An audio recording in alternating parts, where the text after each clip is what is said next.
Assalamualaikum warahmatullahi wabarakatuh. Senang rasanya bisa berjumpa dengan Anda semua dalam program Ramadan Baik, karena banyak kebaikan di bulan yang baik ini. Assalamualaikum warahmatullahi wabarakatuh.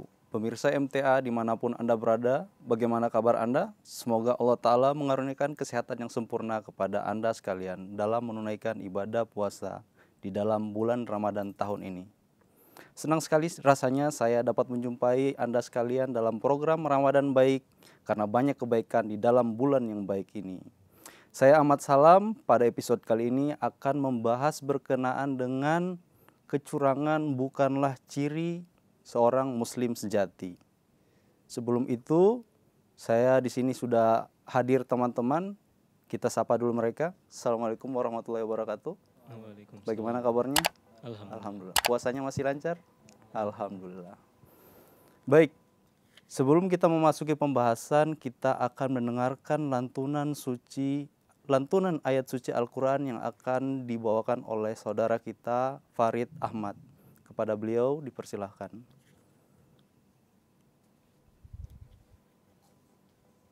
A'udzu billahi minasyaitonir rajim.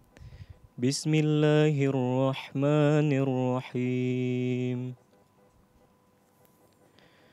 Wailul lil mutaffifin alladzina idza iktalu 'alan nasi yastawfun wa idza kaluhum aw wazanuhum yukhsirun. Ala yadhunnu ulaika annahum mab'utsun liyaumin 'azim yauma yaqumun nasu lirabbil 'alamin. Kalla inna kitabal fujjari lafi sijjin. Wa ma adraka ma sijjin. Kitabum marqum. Artinya, aku berlindung kepada Allah dari godaan syaitan yang terkutuk. Aku baca dengan nama Allah, Maha Pemurah, Maha Penyayang. Celakalah bagi orang-orang yang menyurangi timbangan. Orang-orang yang apabila menerima takaran dari orang lain, mereka meminta penuh. Tapi apabila mereka menakar atau menimbang untuk orang lain, mereka mengurangi. Apakah mereka tidak yakin bahwa mereka akan dibangkitkan untuk menyaksikan keputusan hari yang besar? Pada hari umat manusia akan berdiri di hadapan Tuhan seluruh alam. Sekali-kali tidak, sesungguhnya kitab orang-orang yang durhaka di dalam sijin. Dan apakah engkau tahu apa sijin itu? Itu adalah kitab yang tertulis. Jazakumullah. Jazakumullah, saya haturkan kepada pembaca Al-Quran kita, Farid Ahmad. Suaranya luar biasa. Baik, kita akan memasuki ke pembahasan. Pembahasan kita adalah pembohong atau penipu bukanlah ciri seorang muslim sejati. Saya ingin menyampaikan satu hadis, dan hadisnya hadis populer. Ini kita sudah kenal banyak, dan orang awam pun sudah mengenalnya, bahwasanya landasan Islam seorang disebut seorang muslim itu ada 5 perkara. Rasulullah SAW bersabda, bunyal islamu ala khamsin. Jadi Islam itu terdiri dari 5 pondasi. Jadi sebelum saya memasuki ke topik tentang seorang muslim sejati, saya ingin sampaikan dulu muslim itu seperti apa. Jadi muslim itu terdiri dari 5 fondasi tadi yang sampaikan. Apa itu? Antasyhadu an la ilaha illallah wa anna muhammadar rasulullah wa aqamas shalah wa atuz zakah wa shauma ramadan wa hajjul bait. Jadi ada 5. Pertama, dia bersaksi bahwasanya Allah Ta'ala itu adalah Tuhan dan tidak ada sekutu baginya, serta Rasulullah SAW, Nabi Muhammad SAW adalah utusan Allah Subhanahu Wa Ta'ala. Kedua, mendirikan sholat. Ketiga, dia membayar zakat. Keempat, dia berpuasa di bulan Ramadan. Dan yang terakhir, dia berhaji jika dia mampu. Nah, ini dasarnya seorang disebut seorang muslim. Terus kalau misalnya dia tidak mendirikan sholat, tapi dia telah melakukan syahadat, apakah dia bisa disebut seorang muslim? Bisa. Banyak orang-orang non-muslim masuk ke dalam Islam, dia belum mendirikan sholat, tetapi ketika dia berhadapan, dia ingin menyatakan keislaman dia menyatakan asyhadu alla ilaha illallah wa anna muhammadar rasulullah, maka pada saat itu gugur dosa-dosa sebelumnya, dia masuk Islam dan dia dinyatakan sebagai seorang muslim. Nah, itu. Ada satu riwayat yang unik di masa Rasulullah SAW. Ketika itu dalam masa peperangan, pasukan muslim mengejar pasukan kafir dalam salah satu peperangan. Mengejar pasukan kafir ini, pasukan kafir pun lari karena dikejar, karena pasukan muslim yang kuat.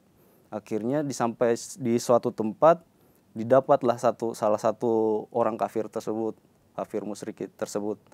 Setelah ditangkap, tiba-tiba si kafir musyrik ini bersyahadat.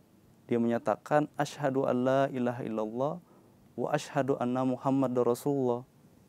Kalimat syahadat ini terucap dari mulutnya dan terdengar oleh seorang sahabat, salah satu sahabat yang hadir pada penangkapan tersebut. Tetapi salah satu sahabat tersebut itu tidak pakai lama, tidak menunggu lama, langsung menebas lehernya. Nah, berita ini sampai ke Rasulullah SAW, ke hadapan Rasulullah SAW. Rasulullah SAW karena mendengar berita tersebut, dipanggillah orang tersebut, sahabat tersebut, kemudian ditanyakan kepada beliau, kenapa kamu melakukan hal tersebut? Dengan nada pembelaan, sahabat ini menyatakan kepada Rasulullah SAW bahwasanya orang musyrik tersebut melakukan pembelaan, dia menyatakan syahadat karena takut akan pedang kita ya Rasulullah, bukan karena hatinya benar-benar beriman. Kemudian Rasulullah SAW dengan nada mengingatkan kepada sahabat ini bahwasanya apakah kamu telah membelah hatinya, membelah dadanya dan melihat isi hatinya, bahwasanya hatinya itu berdusta. Kemudian sahabat ini terdiam dan termenung. Jadi kita bisa menarik kesimpulan dari hal ini bahwasanya keimanan itu adalah milik seseorang, tidak ada yang bisa mengganggunya. Keislaman seseorang itu adalah milik dia. Seandainya pada zaman Rasulullah SAW menganggap ucapan syahadat para sahabat yang ketika itu masih di Mekah sebagai cuma kalimat-kalimat biasa, mungkin hal tersebut bisa terjadi juga di masa Mekah. Tapi tidak seperti itu. Rasulullah SAW menerima setiap syahadat yang disampaikan oleh para sahabat. Nah, itu adalah yang disebut muslim. Nah, yang disebut muslim sejati itu seperti apa? Jadi di dalam surat Al-Fusilat, Allah Subhanahu wa taala berfirman, "Wa man ahsanu qawlan mimman da'a ilallahi wa 'amilas shalihan wa qala innani minal muslimin." Jadi dan siapakah yang lebih bagus ucapannya dari orang-orang yang menyeru kepada Allah dan mengamalkan amalan soleh, serta mereka berkata sesungguhnya kami adalah orang-orang yang berserah diri, orang-orang muslim. Jadi ada dua ciri yang disebutkan di dalam Al-Quran di surat Fusilat, bahwasanya cirinya itu pertama, dia menyeru kepada Allah Subhanahu wa taala, mengajak kepada Allah Subhanahu wa taala, dan yang kedua, dia selalu mengamalkan amalan-amalan soleh. Dia itu baru bisa disebut seorang muslim yang sejati. Wa qala innani minal muslimin. Nah, yang perlu kita ketahui adalah da'a ilallah ini seperti apa? Pemahaman kita tentang menyeru kepada Allah Ta'ala ini seperti apa? Ada banyak cara yang dilakukan orang-orang, mulai dari menyebarkan brosur-brosur, melakukan ceramah-ceramah, tapi ada juga cara-cara yang ekstrim-ekstrim. Yang digarisbawahi, yang perlu kita ketahui bahwasanya yang diinginkan Allah Ta'ala itu ketika kita menyuruh orang-orang ke jalan Allah Ta'ala itu harus seperti apa? Seperti ud'u ila sabili rabbika bil hikmah. Serulah orang-orang itu kepada Allah Subhanahu wa taala Ajaklah mereka kepada Allah Ta'ala bil hikmah, dengan cara-cara yang hikmah. Cara hikmah itu seperti apa? Contoh mudahnya hikmah itu seperti ini. Ketika kita ingin mematikan lampu, memadamkan lampu, ada berbagai cara. Ada yang nyari kabelnya terus dipotong, mati, kayak gitu. Ada yang nyari batu terus dilempar, mati juga. Tapi ada cara-cara yang baik. Dicari saklarnya di mana, terus dipencet tombolnya. Nah, di situ mati dia. Nah, seperti itu juga cara-cara hikmah. Tidak asal keinginan dia, tidak frontal, tidak ambisius, tidak emosional, tapi ada cara-cara yang hikmah, yang cara-cara baik yang bisa menyentuh hati-hati orang, hati-hati manusia sehingga dia mau tertarik kepada Allah Subhanahu wa taala. Itu pertama. Yang kedua, cirinya adalah mengamalkan amalan soleh. Soleh itu seperti apa? Hazrat Masih Maud alaihissalam menggambarkan kepada kita amal soleh itu bukan hanya sekedar berbuat baik. Mungkin pemahaman kita amal soleh pasti baik, ya benar. Tapi amal soleh yang dimaksudkan Hazrat Masih Maud alaihissalam ini adalah kita melakukan sesuatu kebaikan sesuai dengan kesempatan, kondisi, waktu, dan hal-hal yang mendukung pada saat itu. Contoh mudahnya seperti ini. Ngaji itu amal soleh tidak? Amal soleh kan, ngaji, zikrullah, menyebut asma Allah, baik. Tapi ketika kita ngaji, baca Al-Quran, di samping orang sholat, itu tidak akan disebut sebagai amal soleh lagi. Tidak akan disebut sebagai amal soleh lagi. Bergeser dia itunya, nilainya. Jadi amal soleh itu sesuai dengan kondisinya kita, sesuai dengan keadaan waktunya seperti apa, baru bisa kita lakukan. Tidak asal saja kita lakukan. Nah, dua hal ini tadi yang baru kita disebut sebagai seorang muslim sejati.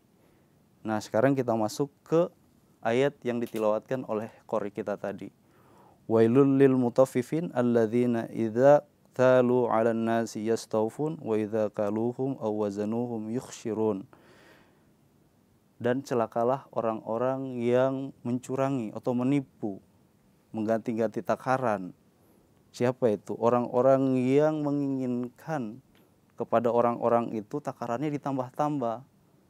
Dan orang-orang yang ketika dia sendiri menakar, dia itu mengurangi. Itu orang-orang yang menipu. Ada satu riwayat di zaman Rasulullah SAW bahwasanya Rasulullah SAW ketika itu dalam keadaan sidak, jalan-jalan di pasar. Nah, jalan-jalan di pasar ini Rasulullah SAW mata beliau jeli. Jadi melihat salah satu toko seorang muslim, toko salah satu pedagang di situ, melihat ternyata di satu tumpukan makanan itu ada bahan makanan yang basah di bawahnya. Didatangi oleh Rasulullah SAW. Kemudian ditanyakan, ini makanannya kenapa basah? Dijawab sama pedagang itu, ini karena terkena hujan ya Rasulullah. Terus Rasulullah SAW menyampaikan, kenapa makanannya tidak diperlihatkan ke atas, harus ditaruh ke bawah. Harusnya taruh ke atas biar orang-orang dapat melihatnya dan bisa menilai barang yang bagus yang mana dan barang yang buruk seperti apa. Kemudian dari riwayat itu tercetuslah sabda Rasulullah SAW bahwasanya waman ghasyana walaysa minna. Barang siapa yang berlaku curang, dia bukan dari antara kami. Jadi barang siapa yang menipu, berbohong, dia tidak termasuk golongan dari Rasulullah SAW. Mungkin itu saja yang dapat saya sampaikan. Nanti kalau kita mau diskusi silakan. Kalau ada pertanyaan-pertanyaan bisa disampaikan, nanti kita bisa jawab. Silakan kalau ada yang mau bertanya. Jadi gini, bagaimana cara kita menjadi muslim yang sejati? Mungkin itu saja. Oke, jazakumullah ahsanal jaza atas pertanyaannya. Bagaimana cara kita menjadi muslim sejati? Ya, ini cita-cita kita semua ya. Kita masuk Islam, menjadi muslim, kemudian menjadi muslim yang sejati. Ada satu ayat di dalam Al-Quran di surat Al-Mu'minun, Allah Ta'ala berfirman, A'udzubillahi minasyaitonirrajim, Bismillahirrahmanirrahim, Qad aflahal mu'minun, alladzina hum fi sholatihim khashi'un. Salah satu syarat untuk menjadi seorang mukmin sejati adalah dalam sholat-sholat mereka itu khusyuk. Qad aflahal mu'minun. Kita sering mendengar dalam sholat, hayya 'alas shalah, hayya 'alal falah. Ayo sholat, ayo. Untuk apa? Falah, untuk meraih kesuksesan, kebahagiaan. Apa yang kita cari itu selain kebahagiaan, kesuksesan? Bukan hanya di dunia, tapi di akhirat. Kita kan selalu berdoa, Rabbana atina fid dunya hasanah wa fil akhirati hasanah wa qina adzabannar. Kita berdoa supaya kita berhasil di dunia, di akhirat kita terhindar dari api neraka. Itu juga kita disuruh oleh Allah Ta'ala untuk sholat. Untuk apa? Agar kita meraih kesuksesan itu, keberhasilan itu. Bukan cuma di dunia, di akhirat juga. Jadi berlaku curang di dunia akan menjauhkan kita dari kesuksesan itu. Makanya kita di sini tekankan bahwasanya ciri orang muslim sejati itu qad aflahal mu'minun alladzina hum fi sholatihim khashi'un. Dalam sholat mereka itu khusyuk. Khusyuk ini bukan suatu adalah hasil akhir, bukan suatu yang harus dicapai, tapi hasil akhir dari proses. Kayak semacam kita buat suatu makanan. Khusyuk itu kalau bisa dipahami lebih mudahnya artinya enak gitu. Artinya enak. Jadi makanan kalau kita sebut makanan ini enak, nah gitu. Kalau sholat khusyuk, nah itu baru khusyuk. Gimana? Berarti dia punya step-step, ada apanya? Ada step-step yang harus dilalui, ada bahan-bahan yang harus dipenuhi. Kalau misalnya kita buat suatu makanan, kita harus siapkan dagingnya, bawangnya takarannya seperti apa, bawang merahnya seperti apa, garamnya, bumbu-bumbu yang lainnya, terus diraciknya seperti apa. Khusyuk juga seperti itu, khusyuk dalam sholat juga seperti itu. Kita harus bisa mampu dari awal kita berwudu seperti apa, awal kita takbir seperti apa. Kita menyatakan takbir kita, tapi di luar takbir kita nyatakan bahwa kita orang besar. Kita nyatakan Allahu Akbar, padahal kita sendiri bangga-banggakan diri di luar. Terus ketika kita baca Al-Fatihah, Alhamdulillahirabbil alamin. Segala puji hanya bagi Allah. Tapi di luar sholat kita yang mau dipuji-puji, kita yang mau diagung-agungkan. Kan jadi khusyuknya itu, nilai khusyuknya itu jadi hilang. Nah ini yang harus kita pelajari, sehingga nanti nilai khusyuknya itu dalam sholat kita itu, nilai khusyuknya itu kita dapat. Jadi itu salah satunya, bahwasanya dalam sholat mereka itu mereka khusyuk, cari khusyuk itu. Oke, ada lagi yang ingin ditanyakan? Bismillahirrahmanirrahim. Jadi Pak, mungkin diantara kita ada yang sudah biasa bersikap curang gitu ya Pak, dikarenakan mungkin lingkungannya atau dan sebagainya macamnya gitu ya Pak. Nah pertanyaan saya, bagaimana cara menjaga ataupun menghilangkan dari sifat-sifat curang ini Pak, bagi kita sebagai muslim Pak? Jazakumullah atas pertanyaannya. Baik, bagaimana cara kita untuk menghilangkan sifat curang atau menipu gitu. Sebenarnya ini penyakit hati. Curang itu penyakit hati.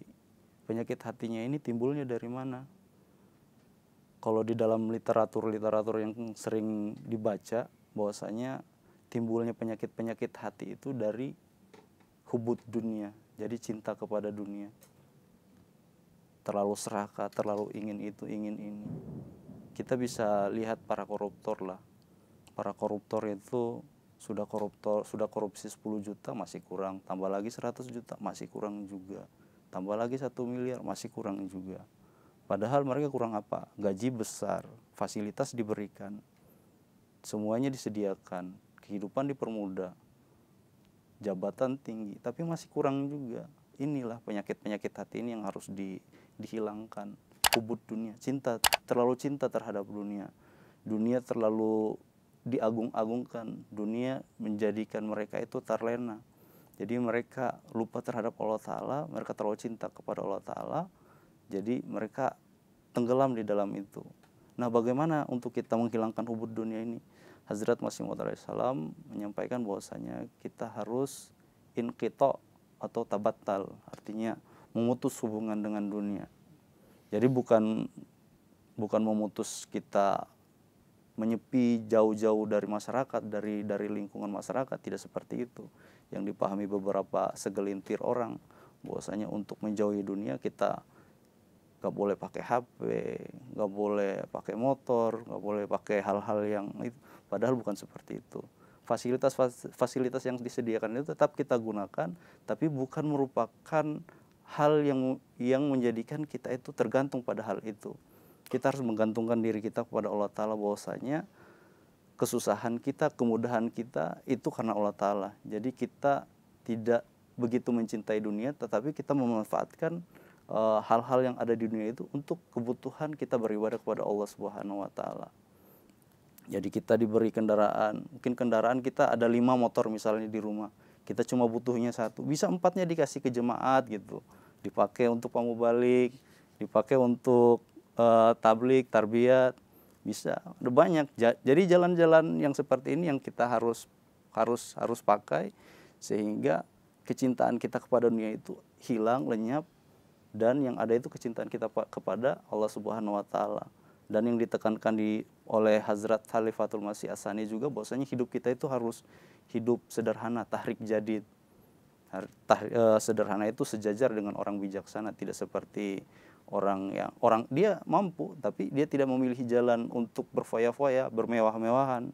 Dia memilih jalan yang lebih merendahkan, merendah diri, bukan merendahkan diri tapi merendah diri, karena dia takut untuk cinta terhadap dunia, tetapi dia menginginkan kecintaan kepada Allah Subhanahu wa Ta'ala. Baik, saya kira itu saja ya. Cukup jelas? Alhamdulillah. Baik, sebenarnya masih banyak yang perlu kita bahas, yang perlu kita diskusikan, tapi karena kita dibatasi durasi, jadi untuk episode kali ini saya cukupkan sampai di sini. Baik, pemirsa MTA dimanapun Anda berada, demikianlah pemaparan kita pada episode kali ini. Jangan lupa saksikan episode-episode berikutnya dalam program Ramadan Baik. Saya beserta kru yang bertugas mengucapkan selamat menunaikan ibadah puasa. Wabillahi taufiq wal hidayah. Assalamualaikum warahmatullahi wabarakatuh.